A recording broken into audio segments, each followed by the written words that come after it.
Welcome to throughout. Internet पे इतना ज़्यादा टाइम बिताने के बाद, इतने सारे जियोपॉलिटिकल टॉपिक पे वीडियो बनाने के बाद, इतने सारे वर्ल्ड लीडर और पॉलिटिशियन के इंटरव्यू देखने के बाद, जब कोई इंडिया के बारे में कुछ ऊपर नीचे या बुरी बातें बोलती है तो चुपती है और लगती है कि क्या वो बंदा सिर्फ क्रिटिसाइज करने के लिए बोल रहा है या फिर उसके पीछे कोई लॉजिकल है। मैं बात कर रहा हूँ इंडियन करेंसी के बारे में। आप सभी को पता है, रिसेंट 10 सालों में या 15 सालों में इंडियन करेंसी अपने लोएस्ट पॉइंट पे है।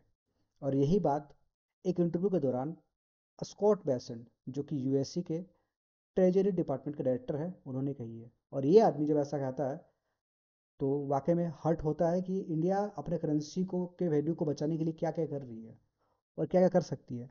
तो सबसे पहले मैं देखते हैं कि वो उस इंटरव्यू में एक प्रेस रिपोर्टर को उन्होंने क्या बोला था। Do you worry that India is going to set trade in the rupee? and अब पहले ये देखो कि उन्होंने कहा कि क्या इंडिया दूसरे देशों के साथ रुपी में ट्रेड करने वाला है। और ये इतना सार्कास्टिक वे में बोला जा रहा है जिससे ये उन्हें पता है कि नहीं कर सकता है वो। हालांकि उन्हें इस बात को समझना चाहिए कि एक समय पहले वो इंडिया को लेकर काफ़ी चीज़ें नेगेटिव वे में सोचते थे, चाहे वो स्पेस प्रोग्राम हो, चाहे वो डिफेंस मैन्युफैक्चरिंग के मामले में हो, चाहे मैन्युफैक्चरिंग के मामले में हो। हम लोग उन सारे चीज़ों में बहुत आगे निकले हैं और हो सकता है कि एक दिन हम लोग रुपीज़ में भी ट्रेड कर पाएंगे। पर जिस तरह से ये आपस में बात कर रहे हैं, उस तरह से वो इंडिया के को लेकर, इंडियन करेंसी को लेकर क्या नज़रिया रखता है, ये बात का पता चलता है। they'll do trade with the rupee currency with the BRIC nations instead of the U.S. dollar? There are a lot of things I worry about. The rupee becoming a reserve currency isn't one of them. Right. No, I thought you would say that.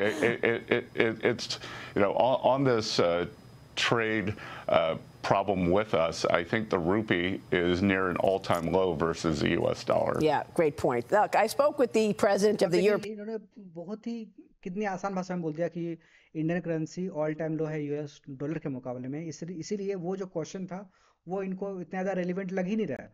वो Indian currency का कोई value ही नहीं कर रहे हैं, ऐसा पता चल रहा है। उनको कोई फर्क नहीं पड़ता कि इंडियन करेंसी को लेकर वो डरे हुए भी नहीं है या फिर कुछ भी उनको टेंशन नहीं है। पर जब बात आ रही थी ब्रिक्स करेंसी की तो यूएसए बहुत कंसर्न था उस मैटर में। चलिए, अब ये बात तो हो गई इनके बात। पर अभी कुछ समय पहले आपको पता है कि जब हमारे करंट सी पीएम जब अपोजिशन में थे तो उनका क्या बयान था। ये ऐसे नहीं होता मित्रों, मैं शासन में बैठा हूं, मुझे मालूम है इस प्रकार से रुपया इतनी तेजी से गिर नहीं सकता। अरे ये नेपाल का रुपया नहीं गिरता है, बांग्लादेश की करेंसी नहीं गिरती है, पाकिस्तान की करेंसी नहीं गिरती, श्रीलंका की करेंसी नहीं गिरती। क्या कारण है हिंदुस्तान का रुपया पतला होता जा रहा है? अब देखिए, इंडियन गवर्नमेंट रिसेंट टाइम में, इस गवर्नमेंट में जितने भी मैन्युफैक्चरिंग लेवल पे काम किया है उसका अगर अप्रिशिएट करना चाहिए। लेकिन अगर करेंसी गिरी है तो उसके लिए क्रिटिसाइज भी मैं करूँगा। अभी जैसे कि आपको पता होगा कि अगर हम लोग इस डॉलर के लिस्ट को देखें लास्ट 10 साल की, तो 2015 में ये करेंसी थी 66 रुपीज़ पर डॉलर, जो कि आज 87 रुपीज़ है, जो कि काफ़ी ज़्यादा है। और करेंटली टाइम में देखें तो इंडिया काफ़ी ज़्यादा काम कर रहा है मैन्युफैक्चरिंग और इस सब लेवल पे। और कितने तरह के और वैसे काम करने चाहिए जिससे इंडियन की जो करेंसी है उसके वैल्यू को बढ़ाया जा सकता है। वैसे काफ़ी सारी चीज़ें हो सकती हैं। जैसे सबसे पहले आप सबको पता होगा कि मेक इन इंडिया इसमें एक अहम योगदान निभा सकता है, क्योंकि जब हम लोग इम्पोर्ट करते हैं तो उससे इंडियन करेंसी का वैल्यू भी घटता है। तो मेक इन इंडिया यानी कि एक्सपोर्ट और मैन्युफैक्चरिंग, ये चीज़ें काफ़ी इंपॉर्टेंट रोल प्ले करती हैं करेंसी को स्टेबल करने में। इसके अलावा आप सभी को पता है कि अब इसमें दो चीज़ आ रही है, एक तो इम्पोर्ट बढ़ाना, एक्सपोर्ट बढ़ाना और इम्पोर्ट घटाना। फॉरेन इन्वेस्टमेंट, अभी रिसेंट टाइम में लॉकडाउन के ठीक बाद फॉरेन इन्वेस्टमेंट में भी काफ़ी कमी आई है। इसके अलावा फॉरेन एक्सचेंज रिजर्व, अभी इंडिया के पास फॉरेन एक्सचेंज करीब 600 बिलियन डॉलर के आसपास है। इसे भी और जितना जल्दी बढ़ाया जा सकता है उसको बढ़ाने से भी इंडियन करेंसी थोड़ा स्टेबल रहती है। और सबसे इम्पोर्टेंट चीज कि जो कर्ज है, जो इंडिया कर्ज लेता है, हम जितने कम कर्ज लेंगे उतना ज़्यादा बेनिफिट होगा। और अभी हम लोग ऑल टाइम हाई कर्ज पे हैं।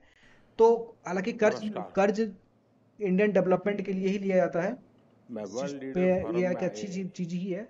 लेकिन अब इस चीज़ को कैसे सभी डील करके मेहमानों का कैसे करेंसी को बैलेंस किया जाएगा, ये तो अभिनंदन देखने वाली करता बात होगी हूं। आने वाले टाइम में।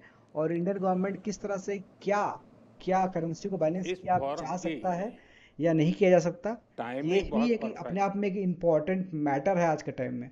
तो हम लोग को आने वाले टाइम में तो ये पता चल ही जाएगा अगला 10 साल में कि क्या करेंसी जितना तेज़ी से गिरी है पिछले 10 सालों में, क्या अगले 10 सालों में भी करेंसी उतनी तेज़ी से गिरती है या थोड़ी स्टेबल होती है। अब ये चीज़ें तो हम कुछ टाइम बाद कुछ सालों बाद अपने आंखों से ही देख पाएंगे। तो इसी के साथ ये टॉपिक यहीं पे ख़त्म होता है। आपके पास कोई भी सजेशन है वीडियो से रिलेटेड या फिर आपके पास कोई भी ओपिनियन है तो नीचे कमेंट बॉक्स में ज़रूर करो। हमें फॉलो करो, सब्सक्राइब करो, क्योंकि आपके एक सब्सक्राइब से हमें अगले वीडियो बनाने के लिए हिम्मत आती है।